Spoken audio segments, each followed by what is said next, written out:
The wait's finally over. How about that? You realize the Texas Rangers came into being in 1961? They were the Washington Senators, of which, of course, that team was used to make a fantastic Broadway play called Damn Yankees. Because the Senators never win. And they didn't win. And then they became the Rangers in 71. And then 12 years ago, that would make it 2011, Brett Norsworthy and I sat behind home plate.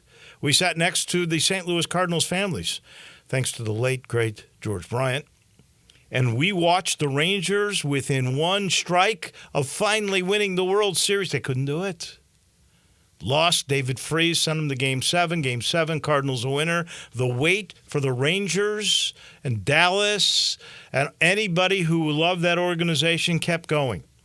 And then finally, last night, the Rangers were winners. They won the last 3 games of the World Series. The Arizona Diamondbacks helped them out a little bit. Like, you got a no-hitter going, 9 runners in scoring position, and you couldn't score 1 run. 0 for 9 at bats with runners in scoring position. It was Corey Seager with a lucky hit, but then the floodgates opened. It really was 1-0 until they had the big 4-run in the 9th, the 4 spot there. Simeon hit a 2-run homer. That put it away. And the Texas Rangers are the World Series champions. I'm going to get to this in just 1 second about just how the sports world has changed.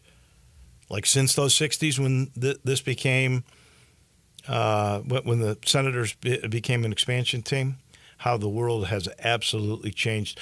So the wait's over for the Texas Rangers. The wait's still on for win number 1 for the Memphis Grizzlies in the 23-24 season. They are now the only winless NBA team. 0 for 5. They lost 133-109. I hope Bismarck Biyombo is going to be the difference.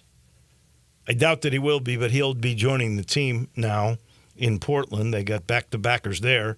And we'll talk with Pete Pranica about all of this coming up in just a few minutes. He'll join us, we hope, in about 7 minutes or so. The sporting world lost a great coach last night. Bobby Knight passed away at the age of 83, won 3 national titles at Indiana. His career record, 902, 371. His 76 team is the last team to go undefeated in a college basketball season. And now that you can play really with the way you get 3 for 1 with these tournaments that everybody plays in, and with the expanded field in the NCAA since 76, if you're going to run the table like the Tigers almost did in 2008, you'll go 40-0. 40-0 is almost impossible. No one has done it. No team has been undefeated since 1976, and that was a pretty darn good basketball team. Make no mistake about it. And Bobby Knight, make no mistake about it, was a great coach. I would not ever in my life say he was a great man. He was a bully. He could be miserable to people. He liked to ridicule and humiliate some people. He was brisk. He was not fair. And again, he was a boorish bully. ESPN did not renew his contract in 2015 after he had left Texas Tech. Remember, he got fired from Indiana, a place where he won 3 national titles because of poor behavior. Inexcusable behavior. Punching a cop in Puerto Rico, throwing chairs in games, choking players, denying it, and then video showed proof. And because a student on the campus in Bloomington called him Knight instead of Mr. Knight, Coach Knight, Bobby, whatever it might be, it infuriated him, and he grabbed this kid. That was the last straw. But that was really Bobby Knight. And then he went to Texas Tech and quit in the middle of his season there. ESPN grabbed him, and I'll never know what happened in 2015 because I think he was a popular broadcaster. He did give incredible insight because he was a great coach. I don't know. I think his last years were dementia-riddled. Cannot tell you for a fact that, but that is my suspicion. And he passed away at the age of 83. So the sports world mourning that loss for a great coach, but certainly not a great man. With the Grizzlies, I don't know what you're going to do. That defense was just absolutely horrendous. Again, 133 points. They gave up 125. But their defense perimeter-wise, my gosh, is that bad. Think about this. They gave up 23 threes to Dallas at home, and the Mavericks shot 49%, only to be almost outdone by Utah. And I got to give Utah credit now. They moved the ball really well. They had 35 assists on 47 field goals made last night, which, it's hard to score 133 points, especially when you have 21 turnovers. You got to shoot 50% from three and hit a lot of them, right? Well, that's what happened. 133, 109. Utah hit 22 threes at 50% to even up the ante from what the Mavericks did. The first quarter was 42-19. 42 points they gave up in the first quarter. And Utah was 10 of 8 from three-point range. They were on pace to hit 43s. Crazy. Bench got killed again early when it counted, and then the second half, they played all the subs all the time, so they ended up with 50 points from their subs, and they're going to add Miami. That'll be coming now, I guess. They can use him, and we'll chat again, we hope, with Pete Pranica in a few minutes about that. We'll talk NFL and some Tiger football with Russell Copeland. He'll join us at 10:25. And then on Thursdays, we always end the week with Jarvis Greer, Tigers against South Florida. That will be a fun proposition on Saturday. I think the line is still at 13, which I'm looking at this setup. This is a team that can score, that can run the football. They get about 190 yards per game on the ground. They got a quarterback, again, another quarterback who's decent in the league. This guy can run and he can throw. He's dangerous running the football, maybe the most dangerous of the quarterbacks on the ground that we've seen in the last few weeks. But there's a pattern from the last few weeks and really with this entire league, and that is simply the offenses in the AAC is really good. The defenses in the AAC, not so good. And the Tiger line is 13.5. It has remained. I think that's what it opened at. And that's where it is. Tonight, the Tigers play Lemoyne-Owen.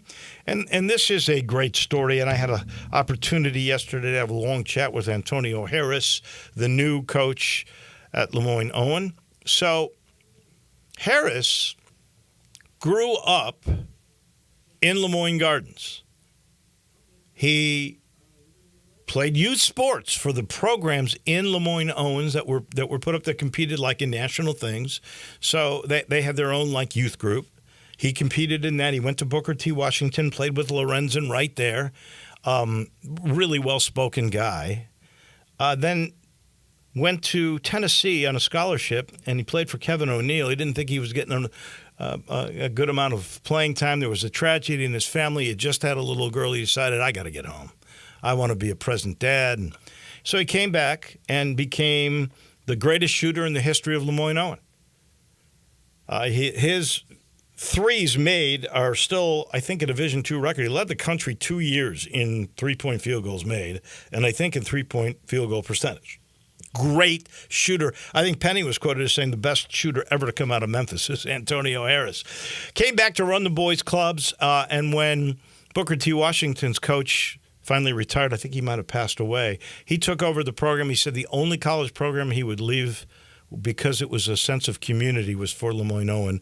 And when Bonzi Wells left, he got the gig, and he's made some moves. They're picked third in their division in the SIAC. Lane is picked fourth, so they could be they're bigger, obviously, than Lane, because Lane was a very small basketball team. So maybe an interesting test for the Tigers tonight. I'm sitting in the Family Leisure studio before we head west to the Wasatch Mountains and Pete Pranica, but I'll let you know that select patio sales going on. It's really an overstock inventory sale. That's what they're saying. They're trying to move some of the older things in there, brand new, but older models, because they want the new stuff in the spring. So they make it 50% off for you to get what was the latest and the greatest. And they're doing the play gyms under $2,000. They've extended the pricing on all in-stock hot tubs and swim spas. And if you're closing up your pool, and with as cold as it's been the last couple of nights, you know it's time.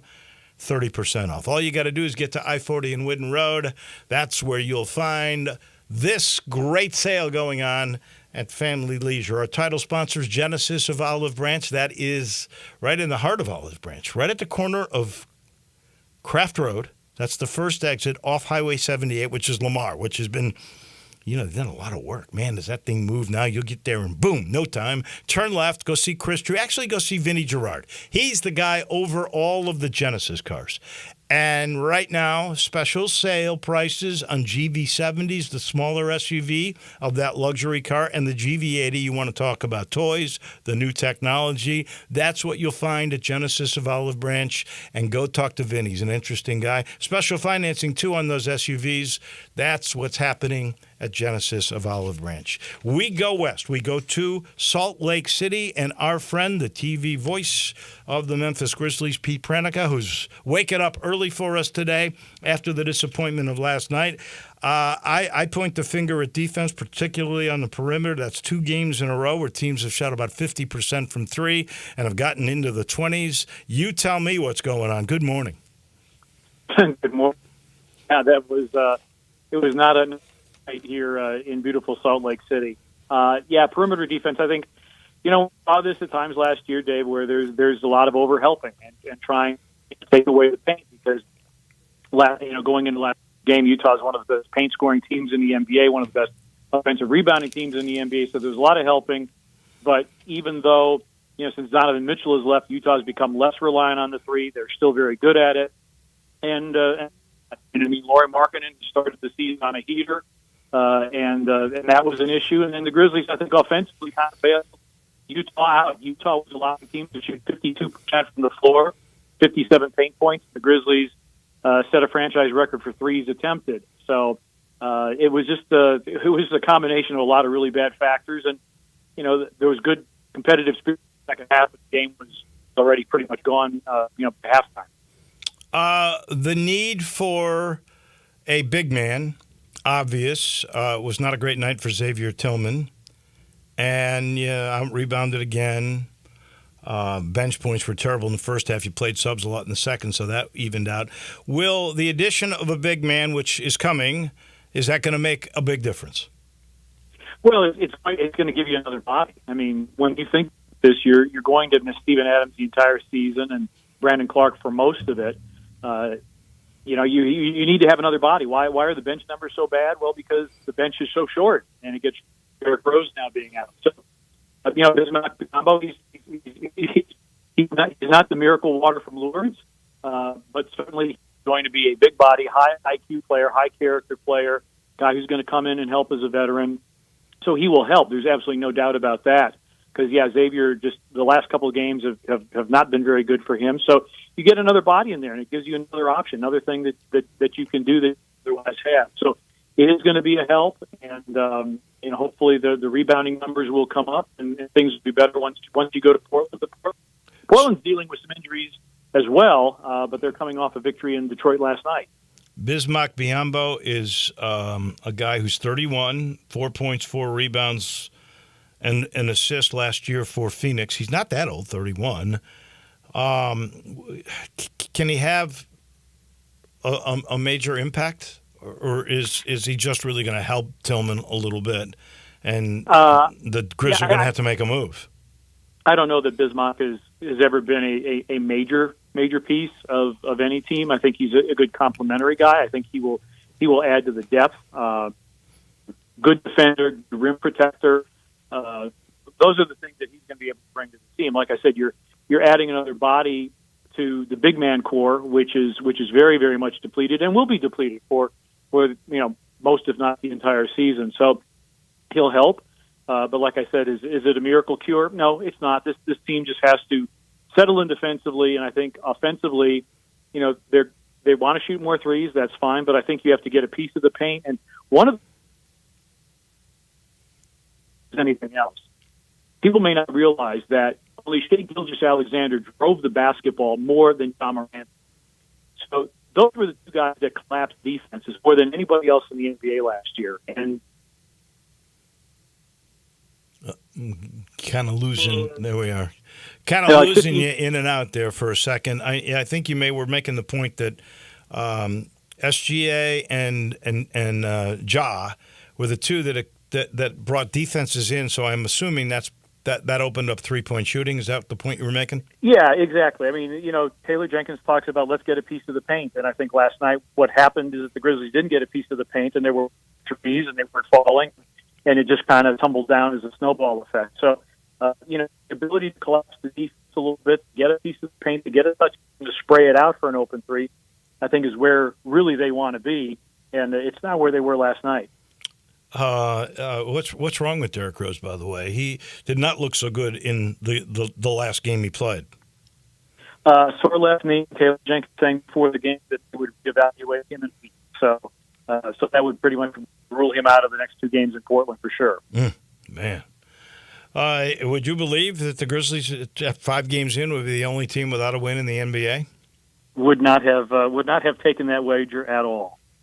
Yeah, it's an incredibly tough start. I think we're all a little bit surprised. I just don't know what moves they can make. Now you got 2 games in a row with Portland. The second one, is that the beginning of the in-season tournament?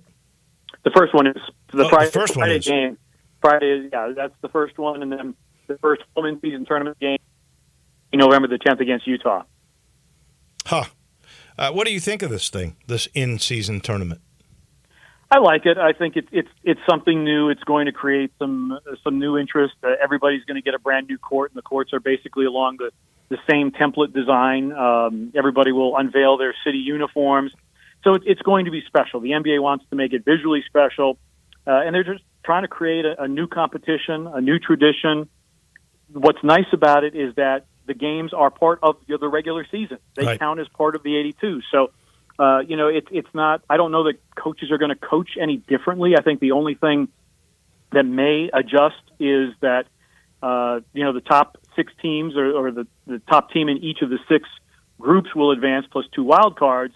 The tiebreak, one of the tiebreaks, in addition to head-to-head, will be point differential. So you may see some coaches keeping starters out there a little bit longer to get point differential. But other than that, I mean, it's they're regular season games, and some players are more enthusiastic about it than others. But I think it's good for the league. They want to try it, and let's go for it. I think it's going to definitely draw eyeballs, and I think it's going to draw attention. And then you have the semifinals and finals in Vegas.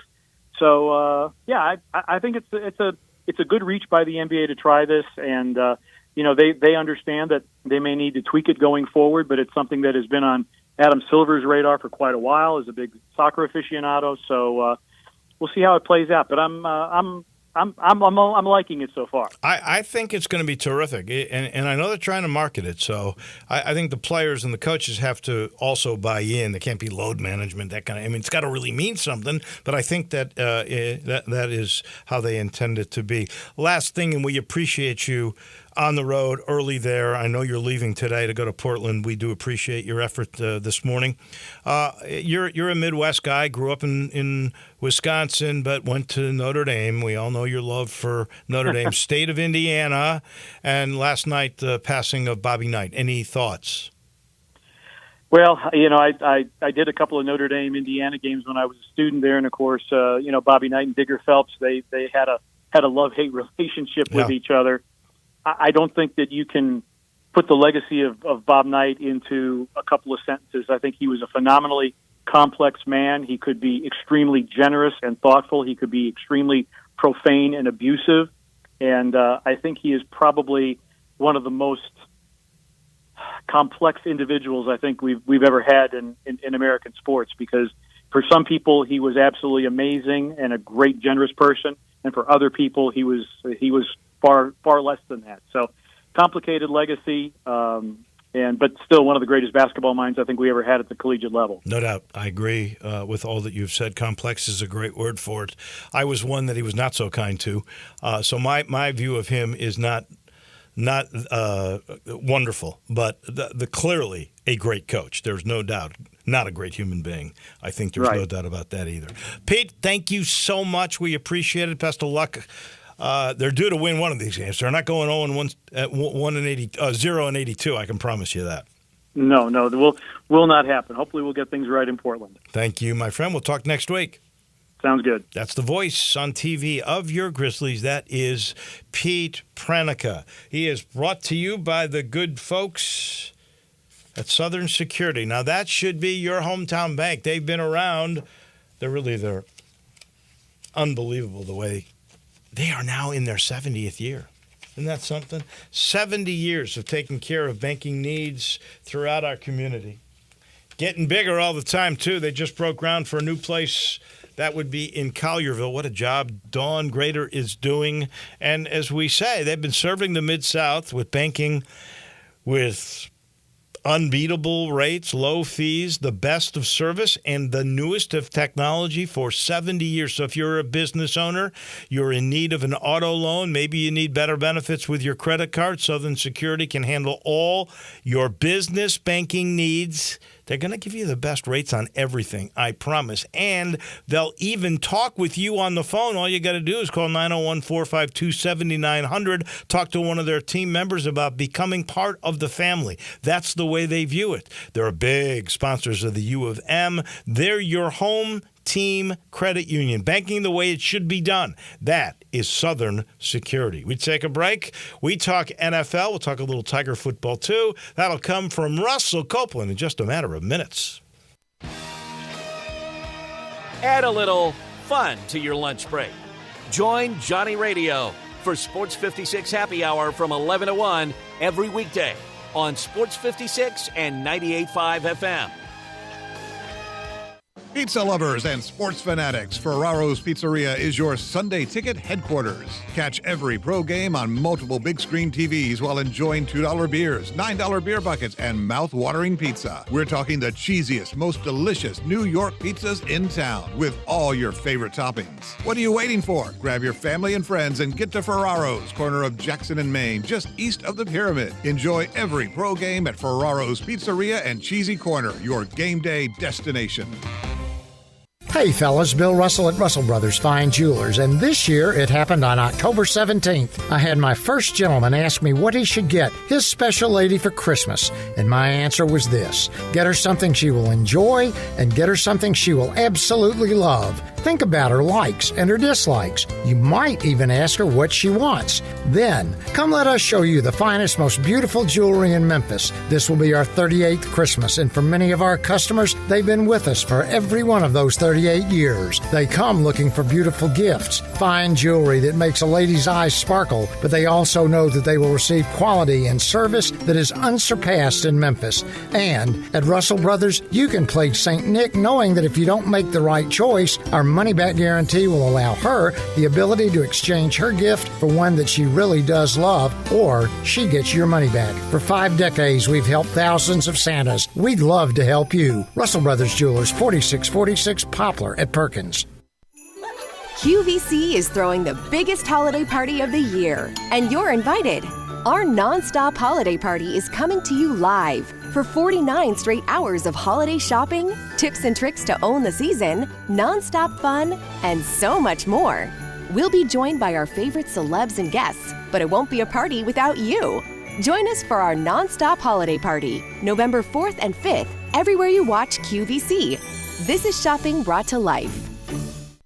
Prepare for the colder temperatures on the way and make sure your HVAC continues to operate at peak efficiency by scheduling a $69 heating system tune-up now with the pros at Conway Services. A heating system tune-up can save you money and help prevent costly breakdowns. Visit conwayservices.com for details, terms, and conditions. License number 64210, 64365 EAS, MS 19668. Call 384-3511. Conway Services. Call Conway today.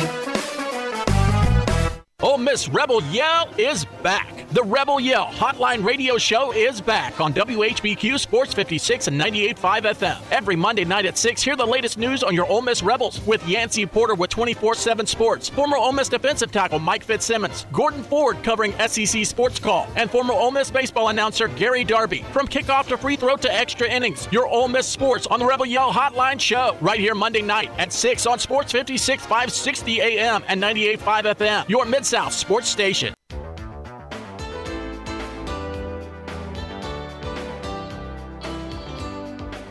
Now, back to Wolo and Friends on Sports 56 and 98.5 FM, presented by Homer Skelton Hyundai. Here once again is the voice of the Tigers, Dave Woloshin.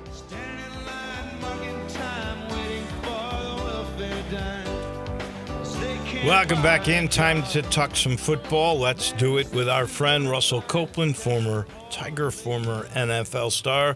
Joins us every Thursday. Well, we had trade deadline this week, and we had the first firing of the year. Both the coach and the general manager in Las Vegas were given the old pink slip. Mark Davis, the owner, decided to get rid of Josh McDaniels and the GM, Dave Ziegler. He did that like late at night a couple of nights ago. Were you shocked, Russell Copeland? Good morning.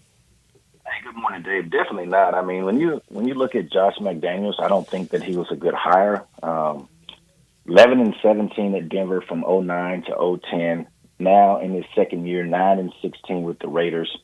From a head coach standpoint, 20-23. So it just proves that he's not a head coach. But I think it goes deeper than that. I think you have to look at the Raiders organization. It's a dysfunctional organization, and you really can't put your finger on it. But they cannot get it right with the coaching hires. From 2007, they've had 7 to 9 coaches as far as interim coaches. They've had 9 coaches. You know, Lane Kiffin, Tom Cable, Hugh Jackson, Dennis Allen. Gruden is only there for 3 years. He signs a 10-year contract. It's an organization that hasn't won. They've been one of the worst organizations over the past 10 years, and I don't see them making any changes. You know, where are they going to go from here? Yes, that's a right move by firing him, but it was a wrong move to hire him in the first place. Interesting, and that's been a weird thing. Now, they had to get rid of Gruden because that was a league-wide thing when they found evidence of racial discrimination or whatever you want to call it, which still to this day has shocked me, and it ruined the career of John Gruden. There's no question about that. That was forced. And then you talk about Lane Kiffin. That goes back to the dad. That goes before Mark Davis took over. So there's been dysfunction with Al Davis and this whole family. The whole time they're the ones that ping ponged from Oakland to L.A. back to Oakland, now to Vegas. So it's been unsteady. That is for sure. It's to me, it's almost a little like the Bears. I think George Hellish would be so embarrassed by the way his family line, the McCaskies now, have handled the Bears. They've since the 80s, they've not been really as competitive as you would think a team with that wherewithal, with that history and tradition would be, but they keep blowing it, and they can't seem to hire the right coaches. So I think ownership has a lot to do with all of that. Speaking of which, trade deadline took place. The big trade was Chase Young going to San Francisco. Bears did make a move. They got a defensive end from Washington. Who's the winners? Who's the losers in the trade deadline here, if it means anything at all? Oh, well, I think when you look at Chase Young, this is a young player who was picked, a few years ago, number 2 overall. I think when you look at the Commanders, I think they had to move on from him. When you look at it from a statistical standpoint, he simply has not, gotten it done. 3.5 sacks, pretty much an average. This year, he's a young player. He seems like he's healthy. He has 5 sacks. I think him going to the San Francisco 49ers, I would say the San Francisco 49ers has won as far as that. Their defensive front is outstanding. Having a young player that he does not have the pressure, being the number 2 overall pick, and go with that defensive front that they already have, that's a really big pickup by the San Francisco 49ers. And I like what the Philadelphia Eagles were able to do. They were able to get Beard, the Pro Bowl safety, from the Tennessee Titans. I think that's something that's been missing from that really good defense is a signal caller back in the secondary. I think he'll make that happen really good to go along with all that defensive front, those linebackers. Really good pickup. I think the Eagles and the Niners really look good in the trades. Okay. This never happened in your day and age, I don't think, but our friend Kenny Gainwell got caught on social media at halftime of a football game. Now, Philadelphia has the best record in the NFL, and they're winning, obviously. So I don't think it is as big a thing as if this team had been 500 or below. But what is your sense of Kenny Gainwell tweeting out on his cell phone at halftime of an NFL game? Well, I think it's unfortunate. He's a young player, tremendous player for the Tigers. He's really been doing well in spot duty, so to speak, for the Eagles. But that's kind of where we are. That's where we are with the social media. We're here. And I think players have to really separate what everyone else is doing and still get back to the basics and understand that they are professional athletes and some things you simply cannot do. I hope he learns from it. It's very unfortunate. I was kind of shocked from Kenny Gainwell. He's a quiet type of person. But that's where we are, Dave. That's where the social media frenzy has everyone. When you look at young players coming up, they're more concerned about Instagram followers and how many people are looking at them on Instagram and things such as this. You have to get back to the basics, and I think Kenny Gainwell will learn from it. A little shocked and surprised, but he's a young player. I think he can move on from it. I really hope so. And we know that Minnesota's going to have to move on from Kirk Cousins now. That Achilles at his age, hard to come back from. He's out, till at least the middle of next year. That's a year that you are out with an Achilles. What's going to happen with Minnesota?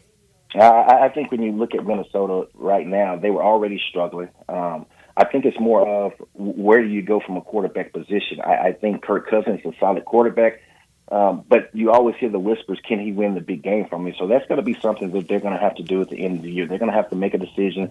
Where do they go at the quarterback position and move on? I don't think Kirk Cousins will be back. You talked about his age and just where he is from a quarterback standpoint and taking him to the next level. Very unfortunate for Kirk. I think Kirk's been a solid quarterback. But I still think that division is up. Your Bears are there. The Packers are there. No one is right there taking over that division. They still have a slight chance. It's just really going to be interesting to see who takes over. Detroit Lions, I think, is a clear favorite. Will it be another team that can squeak into the playoffs? But I think right now, not having the stability at the quarterback position definitely hurts the Vikings' chances this year and moving forward. Thursday night football. Tonight, Pittsburgh and the Titans in Pittsburgh. Have the Titans found a quarterback? Is the kid from Kentucky, Will Levis, is that the answer? Well, if you're a Titans fan, I think you love what you saw from Will Levis. Now coming into his second game, really going to be tough for him going against this relentless Pittsburgh Steelers defense. When you look at T.J. Watt, you got Quan Alexander, but I think he's going to be a good one. But in order for the Titans to win the football game, it's a black and blue game. They're going to have to get their running game going with Tyjae Spears and Derrick Henry, and hopefully they can put their young quarterback in good situations where he does not be in long downs, getting some quick passes, get him in a rhythm. But I like the Pittsburgh Steelers. The Pittsburgh Steelers, I think their defense is going to be the key to them winning the football game. And the same thing with them. Their young quarterback, Kenny Pickett, he's been, not consistent. If he can be consistent, has a lot of weapons with Pickens, Robinson. You got Calvin Austin there. But I like the Steelers. There are so many good games this week. It's hard to pick the best one, but I think a lot of America is going to watch Philly with the best record in the NFL taking on divisional rival, big foe, America's team, the Dallas Cowboys. What's going to happen? Man, that's a great matchup. But I think when everything comes, I think when you look at the Dallas Cowboys, can Tyler Smith, Zach Martin, can they be able to protect and open up holes for Pollard and be able to protect Dak Prescott against? I mean, this is probably the best defensive front, I think, in football. When you look at Graham, you look at Big Jordan Davis, you got Fletcher Cox, Josh Sweat, Hakeem Reddick coming off the end, Nakobe Dean. I think it's going to be a really close game, but I think it's going to come down to the trenches. I think offensive line and defensive line, I think the Steelers have the edge. And I already talked about them getting Kevin Byard. I think that's a big addition for them. A.J. Brown is having a heck of a year, 6 straight games with 100. he's in the record books with that. Give me the Philadelphia Eagles. So yeah, I think I go that way too. What is it? A field goal game, which means it's really a pick'em game. So I'm with you the whole way. Then you got Miami, which has a lot to prove because everybody thought they were really as good or better than Philadelphia till Philly smashed them in the mouth. So they've got something to prove. And against the Kansas City team, now I don't think Patrick Mahomes was healthy last week. Still tried to gut it out. They lost at Denver. They're embarrassed by that. This is a great game as KC tries to bounce back. And Miami trying to prove they are the elite offense we all thought they were. Mm-hmm. Absolutely. I think when you look at the Chiefs, unfortunately, you're going to have one of those games that you call those stinker games, and it happened to be against Denver, which was a division foe. I think they bounced back from that. I think the keys to victories for this game is just going to be the defense. When you look at Miami, they have the number 1 overall offense. Kansas City has the number 4 overall offense. But Miami's defense is ranked 19th. The Chiefs' defense, surprisingly, is ranked 6th. That's going to be the difference there because that's the difference when Miami played against Philadelphia. It's the difference in the defenses. And the Chiefs will bounce back from that embarrassing loss. And then when I look at Miami, they have not been able to beat a team over 500. They look good against subpar teams, but when you play against the bigger teams, they haven't won. Give me the Chiefs. I'm with you on that one, too. Finally, your Buffalo Bills at Cincinnati, and the Bengals have looks like a healthy Joe Burrow now. They looked really good last week. This game should be very entertaining because you never know what you're going to get with Josh Allen in Buffalo. I think when you look at all these games we've talked about, all of these teams are teams that we think can go deep in the playoffs in the NFC and also in the AFC. And I think these two teams will always be tied together because you look at what happened last year on national television.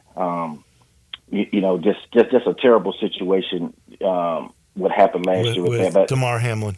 Yes, Damar Hamlin. And I think once that game was replayed, Cincinnati was able to take care of business. But I think when you look at Buffalo, I think they have to take some pressure off of Josh Allen. You have to be able to run the football with James Cook and Murray. Take some pressure off. Now you can be able to get into some play-action passes. And then hopefully he doesn't throw a lot of interceptions. That's been a difference. But Joe Burrow is looking really good. And I think also for them, I think they have to protect Joe Burrow, and they're going to have to be able to get their running game going. But I like the Buffalo Bills. I'm going to go with the Buffalo Bills. I think they bounce back because I think they will be able to run the football, and they will be able to get some pressure on Joe Burrow. If not, Joe Burrow wins. So I think they'll run the football, they'll get some pressure on Joe Burrow. The Bills win. I don't trust Josh Allen anymore. I don't trust the Buffalo Bills. I go against you on this one. I think Cincinnati will win this football game because, I don't know, every time it seems to me, I start to believe in Buffalo. They do. Mm-hmm. They take a step the other way. All right, last thing. You were in the booth with me in Denton, Texas, for one of the great comebacks of all time, maybe the best 36-second drive I've ever seen. Give me your thoughts about Memphis and South Florida, 2 o'clock Saturday afternoon at Simmons Bank Liberty Stadium. Well, the Tigers are coming off a big win, a big emotional win. A win that I think that they had to have, they need to have. But, South Florida is a team that's been inconsistent. It's a scary team offensively. They can score some points. They've got a really good quarterback. He's a dual-threat quarterback. He can run. He can throw. I think the Tigers win, but the Tigers have to get out to a good start. They cannot have the lulls that they've had with this first half, second half, third quarter, fourth quarter. They've got to put together all three phases and win. But this is a dangerous team with South Florida. They went neck and neck with Alabama early in the year. They have to take care of business, get out to a good start, protect the football, and I think the Tigers prevail. Seems like every week we're talking about a really good offense and a very shaky defense when it comes to AAC opposition here. Yeah, I think it's not a question that the Tigers can be able to move the football on them. It's just going to be able to put it all together, offenses and defense at the same time. And just looking at last week, the first half is the type of half that this Tiger football team can be for 4 quarters. If they can be able to play like that consistently, run the football, control the clock, and then be able to hit the big passes, it won't be an issue. But if they have the lulls and let this South Florida team stick around, it could be really gutsy toward the end. But I like the Tigers. I think they'll take care of business. Thank you, my friend. We appreciate it. We'll see you in a little bit at the coaches' meetings. We appreciate you. Thank you. That is Russell Copeland on the National Football League in Morris, brought to you by Ken Garland. Ken Garland Custom Home Builders.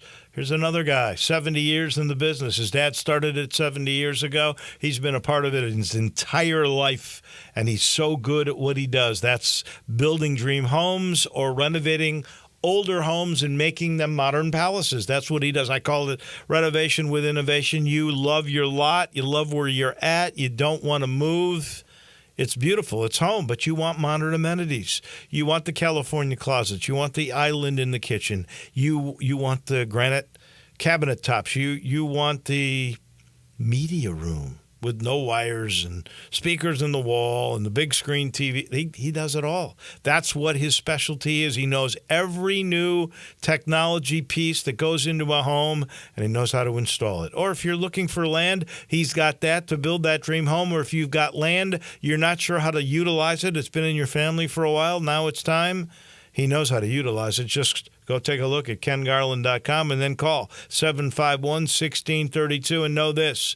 He guarantees you will get what you should expect. Working together, quality construction, on time, on budget. 2 generations, the best around. Ken Garland, Custom Home Builders. Back in a minute. Jarvis Greer is standing by. We'll talk Grizz, we'll talk Tigers, we'll talk a whole bunch more. That comes your way momentarily. Broadcasting from the Family Leisure Studio, we are Sports 56 and 98.5 FM. Is your wife asking you to stop eating junk food? Well, we have you covered at Humdinger's. It's quick and it's healthy, and most important, it tastes amazing. With many choices from salmon salad to rainbow trout and grilled asparagus. Come visit us for lunch at Humdinger's, 6300 Poplar Avenue. So good, Coach Penny eats with us weekly. Don't forget, Humdinger's offers full-service catering for weddings, social events, or your corporate lunches. You can call 901-260-8292 to find out more.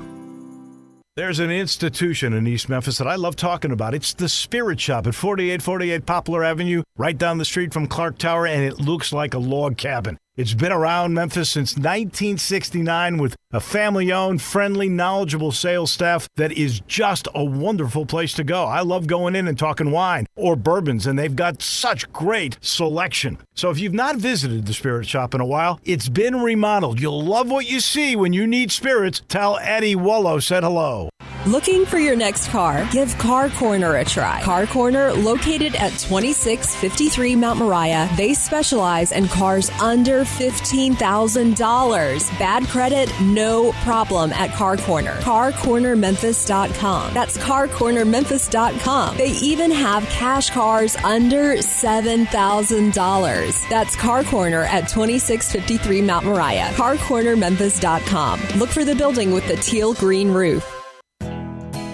Nestled in the heart of East Memphis, located corner of Park and Cherry, is a beautiful residential neighborhood. I'm here at Town Village Audubon Park interviewing a new resident, Carolyn. Share with us why you chose Town Village. Well, if your parents or special friends need to make that big move, let me share with you my experience. It was tough for me to leave home, but then I discovered Town Village. I would like to highly recommend Town Village to you and your loved ones. After looking at all the amenities and meeting all the people and staff, I was hooked. From restaurant, bistro, 3 meals per day, housekeeping, transportation, security, health care, physical therapy, exercise room, and even a heated pool and spa. Come see us and make your new home at Town Village. Visit us and call Daniel at Town Village Audubon Park at 901-374-7342. There's no place like home, Town Village. Now, back to Wolo and Friends on Sports 56 and 98.5 FM, presented by Homer Skelton Hyundai. Here once again is the voice of the Tigers, Dave Woloshin. Let's head downtown. Jarvis Greer joins us now. Jarvo, let's start off with the congratulations. People may have noticed you were not on the broadcast in Denton, I should say, last Saturday. That's because you were honored on Friday night by the Courage for Cancer, John Neal's fundraiser. How did that go? Congratulations on being an honoree. I hope that raised a lot of money. Good morning. Yeah, it raised a lot of money, and thanks so much. I appreciate that, and I appreciate everybody out there. I was just one of several. There were several other honorees that, it's like, it's a club that you don't want to be in, but, you just got to take what life gives you and try to make the best of it. And it was a great thing. It was a great evening. All right. Let me start off by asking this very tough question. Are the Grizzlies ever going to win a game? Yeah, I think, I would say that, sure. I mean, out of 82, it's going to happen at some point. Is it going to happen on the road at Portland now after not happening at Utah last night? I mean, they made Utah look like the 82 Boston Celtics. Laurie Markkinen, everybody. The Grizzlies have given up 89 threes so far this season, and I think that's the most in the NBA. And so what is that, about 8? That's over 18 threes a game they allow. And teams are shooting, what are they shooting, about 48% against them? I think the last 2 games they're over 50. And, and it's just been – and it's not like all of them are like wide open. Look, a lot of them are, but not all of them. And the Grizzlies are getting a lot of wide open looks out of their offense, but they're not hitting. And they're, and I think, me personally, I think we take too many. I agree. Do you realize there was 54 they took last night? That's right. And when you're taking more than half of your shots, right, from 3-point range, and you're shooting them at 26%, which is what they did last night, 14 of 54. You're not going to win any games, especially when you're giving up that many threes. I don't understand why he's totally abandoned the way he used to play with being a king of points in the paint. Now, I understand they don't have the big guy they used to have, and they don't have Ja, which was a lot of point paints. Ja averaged the most paint points. Paint points for anybody, even big men in the league. So that's a big loss right there. And, of course, Steven Adams, he was – he'd gobble up stuff and put it back because he was the top offensive rebounder in the league. But, Steven Adams gone for the year. Ja won't be. It's funny to watch Twitter. People they're counting down. Okay, only 23 more, only 22 more, only 21 more before Ja comes back. He will eventually be back, and that'll help. But I think they got 2 new assistant coaches this year. The main one that was the defensive coach is now the head coach of the Toronto Raptors, and they're off to a flying start. Darko Rajakovic. Yeah. And, and they brought in a coach from the Miami Heat out of the Heat system and another coach that was, under Budenholzer with the Bucks. And, it's just so far they had built that team and built their whole offensive scheme towards a team they thought they were going to have. And then 2 days before the season, they don't have that team. And so now, they just got to adjust on the fly. But, 54 threes is too many. And I think the game before the Mavericks game, they took 45 or 43 or so. And just with this group, that's just too many. Because I think you got better mid-range shooter and people that can get in the paint. And because, if you take Zaire Williams at 6'10", he can get into the paint and get off his little jump shot. David Roddy off the bench is very good at getting to the hole, and but they're still running on the offensive system that they were. They'll either have to adjust that, or they'll say, okay, well, our guys are coming back. We're going to get some of our guys back here eventually, like Santi, who's a really good 3-point shooter, and then take it from there. But right now, it's just a mess, and it's difficult to watch. My wife and I are season ticket holders. We're going to be there no matter what. But, it's just it's not fun when the home team is down so many people. and it's just like it's tough to watch. This is what it was like when Memphis was in the hinterlands, in between playoff runs. But, like I said, help's on the way, so you just got to stay patient. It ain't going to be like this forever. You've got coming starting Friday, Bismack Biyombo, so you get a big man in there for the next 20 games, I guess it would be, before he's Ja a comes back. Not the savior. Right. Yeah, well, so here's my question for you. Yeah. How many losses does it take in this first 25 for the Grizzlies to go, we better make a move? Or do you just wait till Ja comes back and see what they do with Ja before you make any major moves? Well, I think they're going to see where they are when Ja comes back. It's like this is going to be 3 parts to the season. It's pre-Ja, for the next 25 or so. When Ja comes back, everybody gets back used to each other, and everybody should be who's going to be healthy will be healthy by then. And then then you only got 30 games left. Yeah, and then the last 25 when you got to roll. And we saw like the Clippers, who were in a somewhat, not really the same, but somewhat a similar situation last year when both Paul George and Kawhi Leonard were out. They struggled mightily. And they were like, oh, man, are they even going to make the play-in? And then, boom, they got healthy, and, then they make it up in the top 4 in the league at the end. So, there's plenty of time.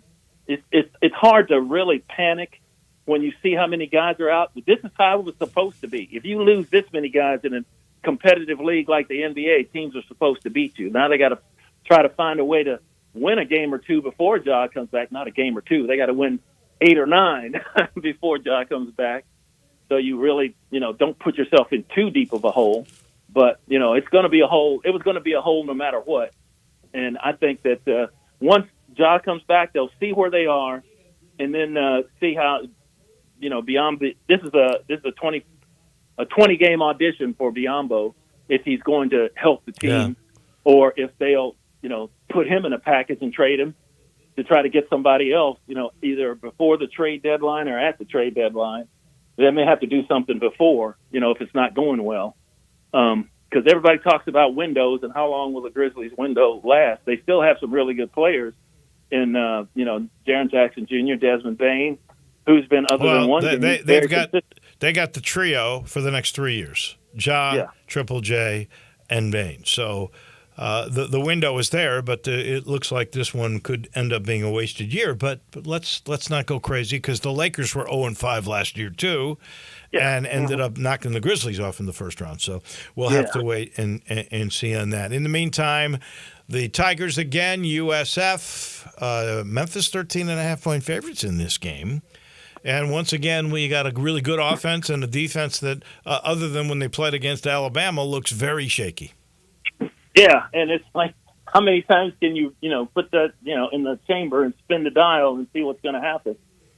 Memphis got that road win at North Texas that you saw in person, and it was, I know whatever hairs you got left on your head there, I know you were pulling them out at the end. Yeah. But this USFL, sorry about that, another league. USF team is like Jekyll and Hyde. I mean, they're 4-4 overall. They're 2-2 in the league, and they've been blown out a couple of times. They've won a couple of close games. They've come back on the close game, but the big one is they took Alabama to the wire, and then lost 17-3. Bama got a late touchdown in the final minute to make it the final margin. And it's one of those teams where, man, if you show them any film, that's the film I'm showing. I'm showing how they played Alabama, so show what this team is capable of.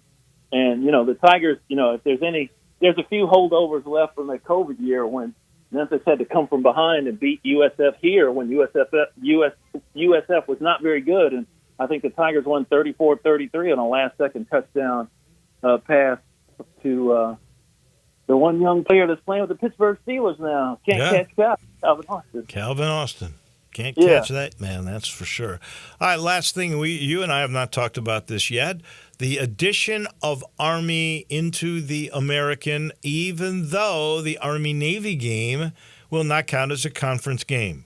Are you pleased with the move from Mike Oresco? Displeased? What's your status? Well, I will first say that I really am a Mike Oresco fan because I think he has done a really good job for this league through the years. But this move I do not like. And I think it may have been the only one they could make because everyone's thinking, well, you ought to go west and get Cal and Stanford or but for something tells me that was never going to happen. And so he had to go look for what he could get. But Army, is that what it is? I mean, I'm not a Liberty fan, but they're really good. James Madison is but that could be those could be flash in the pans, and I think that's what his thinking was. They're out there, but Army at least is a traditional name that people have heard. But man, the timing was terrible because as soon as they announced that Army's in the league, they go out and get mollywopped by LSU. Yeah, and then give up 62. They lost the next week. I'll be honest with you, I love the prestige of Army. I love the trip to West I've Point. been to Mikey Stadium up there. Oh, the Black man. Knights on the Yeah, Hudson. I mean, that's a real thing. It's incredible. And it would have been a brilliant move by Mike Oresco had he been able to secure the Army-Navy game as a conference game. But since that game doesn't count, I don't get the addition. And there's no revenue coming in from that game. You're not getting any of the military television revenue that's already in place. I don't think you get the CBS Sports Net thing that they get. That's only kept by Navy. So that's big CBS. That's not CBS Sports Net. Well, the majority of their games are on CBS Sports Net. The Army-Navy game is on CBS. Right, but I just, had you gotten that game and that's part of your conference, that's a win. That's a home run. This is a sacrifice bunt. I think it's better, but I'm still not a fan of bringing the service Army in. That if you want to do something and get all three in, then that because they're going to play each other anyway. You may as well make them all conference games. Yeah, if you could make them conference games. Yeah, then you get Air Force, Army, and Navy, and they got their own little in-season tournament going with each other for the Commander-in-Chief's trophy and all that. Yeah. Then that would be even better, but no, that wasn't going to happen either. So, I don't know. I was a big fan of the American, even when some teams were, went before all this conference realignment business happened, because we go to cities and we play good teams, and the league has been good in both. Been really good in football and been okay in basketball, but now that now in the current state that it is, we got to find an. Although even in its current state, it's considered the best of the group of five. Just to put Tulane in over Air Force. Jarvo, got to go. I appreciate you. I'll see you in just a few minutes at the coaches' meetings.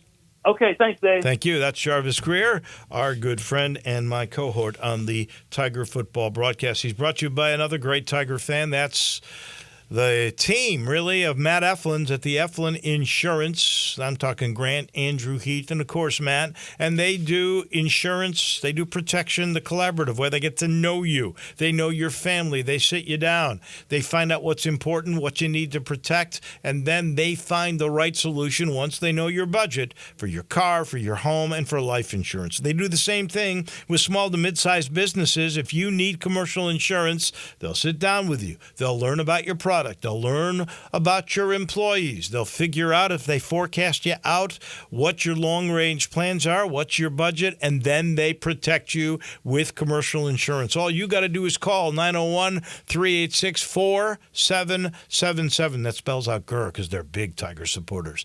901-386-GER. Get protected the collaborative way with the Eflin Insurance Team. That'll do it for us. We make picks tomorrow. We talk NBA. We got a lot of stuff we will get done. We'll see you tonight at FedEx Forum for the Tigers and for Lemoyne Owen. Have a great day, everybody.